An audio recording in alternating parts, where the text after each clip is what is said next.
So as you guys can tell, that is the box for the Yozma N10.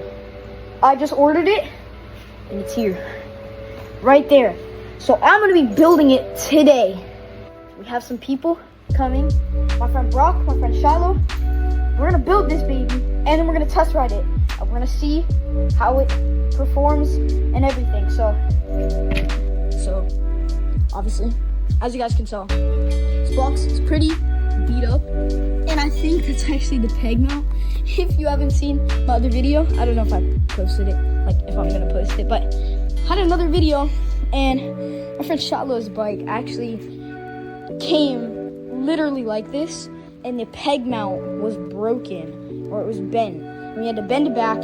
Very annoying. I'm trying to get a refund right now because the chain keeps breaking and stuff, and it's just a whole mess, but hopefully I don't have the same problem. I already took pictures of the whole box, so we're gonna get pictures of the whole bike and everything. Hopefully we have no problems, but if we do, then I guess I gotta refund it. So let's cut to the building.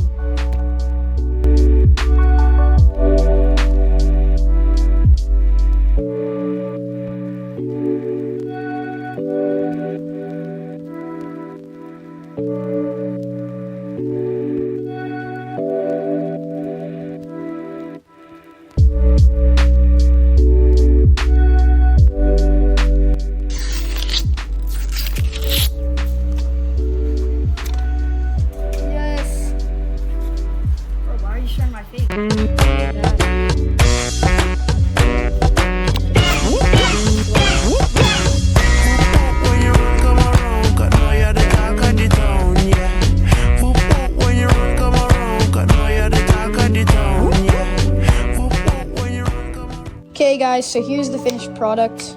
I've already tried it out a little bit, but it is a lot later in the day, or it's a lot later in the week actually. And the reason for that is because I was on vacation and I couldn't really record anything. I have the GoPro all charged up. So we're gonna put on the helmet and we are going to be testing out the speed and everything on this brand new bike. So let's get it. All right. So we got the bike right here. Start it up. Kickstand. Let's back it up. I just put this rubber band on the bike. I don't know if you can see that, but yeah, it holds my phone on there and everything, and it's pretty cool. But we're just going to be heading around on my new Yozma IN10. So let's get it. So I'm in mode 1 right now. So we're gonna do a top speed test on mode 1, mode 2, and then mode 3.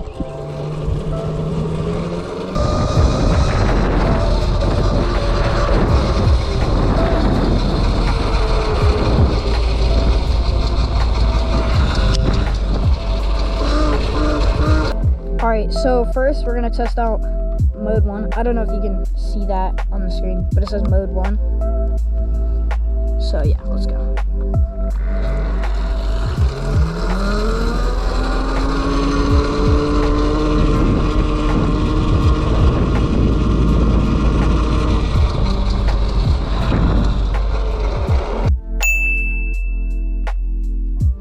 Like 18.3 miles per hour. So now we're gonna hit mode 2 and let's see.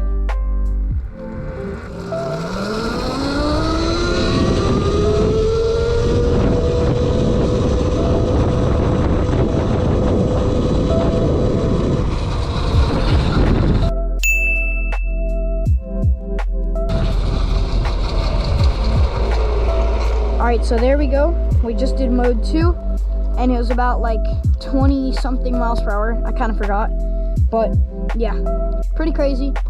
Now we're gonna hit number 3 and let's see how fast this goes.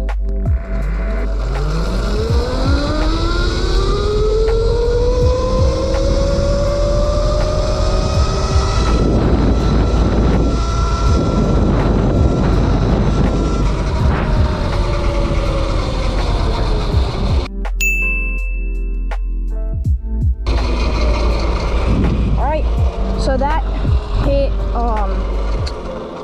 40.1 miles per hour.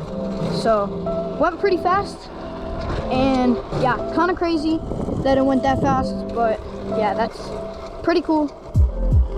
Now we're just gonna keep riding around, and yeah.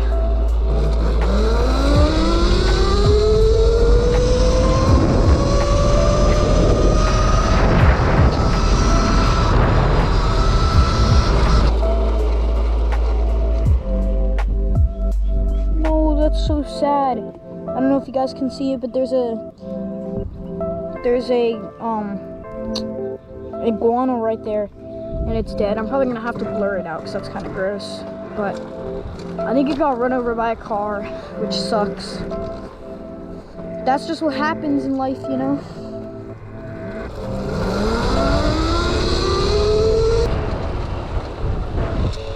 Alright, so guys, we just made it to the trail, so we're gonna do a little bit off-roading, and we're just gonna test this thing's off-road capabilities. The suspension is really nice. I think it's like really cushiony, but we're just gonna see how this handles the trails.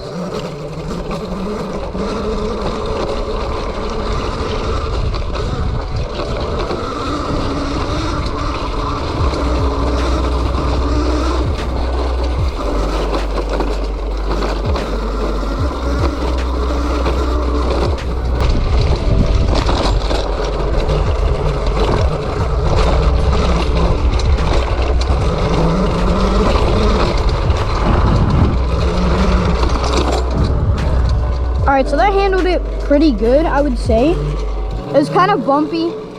Like, that trail was pretty rocky and stuff. So it was not the best thing to test it on. But I think this thing handled it pretty well.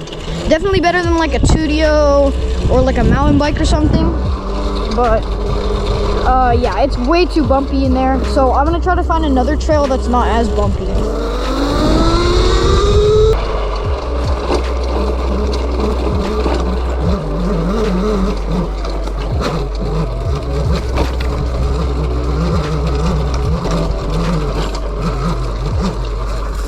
Okay, so I'm pretty sure I just found another trail in here, so we're just gonna explore this. It's pretty sandy and it has a lot of leaves, so hopefully we don't fall, but no promises.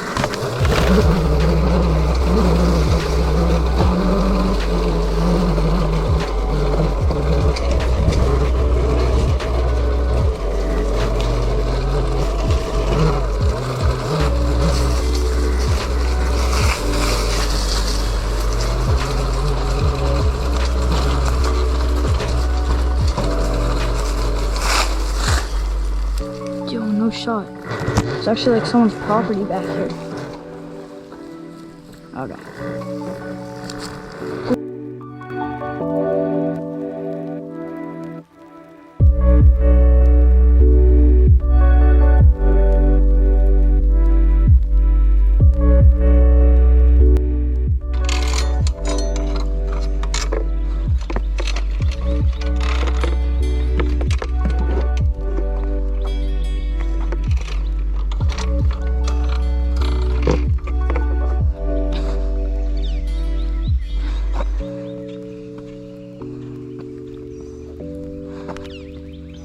Well, guys, that sucks. So my chain just fell off, and I have to walk it home, and I am super far from home, so yep, this is gonna take a while. So yeah, I'll just continue the recording when I'm home. So yeah. So guys, I was just on my bike, and I was all the way down the street, and it was really far, and my chain fell off. And you might say, like, well, it's really easy to put it back on, but it fell off the motor, so we're gonna have to take off the motor cover, put that on, and then put it on the back sprocket. But I just had to walk it super far, like half a mile, and yeah. All right, so guys, if you also have this problem, this is what I'm gonna do, just so you can see, like, how to do everything. What you're gonna do is you're gonna take off the main spot here, you're gonna unscrew the 4 bolts on each side. See, there it is. And then you're gonna run this through So back here, and then using your other hand back here, you're gonna put it onto the motor. So that's what I'm gonna do real quick. So I fed the chain through that way, and I put it on the motor, and then you put the top of the chain on and just spin the wheel a little bit, and then it just goes on. Now I'm gonna put the plate on again, and I'm gonna tighten the back wheel. So basically, if you guys don't know how to tighten the back wheel, you just like unscrew the bolt, and then you push the wheel backwards, and then that tightens the chain on here. So yeah, you have to do that on both sides though, so it's pretty annoying, but okay, so I'm not sponsored by Yozma in any way, so everything that I'm saying is true. And yeah, so basically this bike is a great bike for your first bike, but I would not recommend using this over a long period of time. The bike is a great bike, but I've seen a lot of other people get the bike, and it comes with different parts. So I feel like you're not always getting the same exact thing. My friend Brock and my friend Jaden just got their black Yozmas, and it comes with a chain guard. Mine doesn't come with one, let alone it doesn't even come with the holes to install one. It's kind of crazy to me that all the bikes are different, but I lucked out on mine. My bike works perfectly fine, and I haven't had any problems yet. But my friend Shiloh, my friend Jaden, their bikes are already messed up within 3 days of riding. Maybe it's just the way they're taking care of their bikes, but I'm not really sure. So yeah, for the price, this bike is pretty good. But if you're going to be using this over a long period of time, it's not worth it. So yeah. If you were looking for a good beginner bike, I'd recommend this, or a Tudio, or a MacFox, or something of that nature. So, yeah, my final statement is this is a good bike, but it's not a bike that you would want to be using over a long period of time. But I'm LARPing. What's LARPing? What's a LARP? She doesn't. I can't even. What did you do in high school?